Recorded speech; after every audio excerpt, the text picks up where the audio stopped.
قومی کرکٹر شہین شاہ افریدی اور انشا افریدی نکاح کے بندھن میں بندھ گئے۔ شہین شاہ افریدی اور انشا افریدی کا نکاح ڈی ایچ اے کی مقامی مسجد میں انجام پایا، جس میں قریبی رشتہ دار شریک ہوئے۔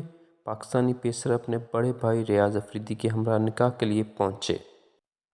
نکاح کی تقریب کے بعد دولہا کی جانب سے مہمانوں کے لیے نجی ہوٹل میں افسرانے کا انتظام کیا گیا، جس میں قومی کپتان بابر اعظم، سابق ٹیسٹ کرکٹر معین خان، محمد حفیظ، سرفراز احمد، نسیم شاہ، آل راؤنڈر شاداب خان، سابق عالمی اسکواش چیمپئن جہانگیر خان و دیگر نے بھی شرکت کی۔ دوسری جانب نکاح کی خوش میں شاہد خان افریدی کی جانب سے جمعہ کی شب مقامی کلب میں عشائیہ دیا جائے گا، جس میں ان کے عزیز و اقارب و دیگر مہمان و قومی کرکٹرز شامل ہوں گے۔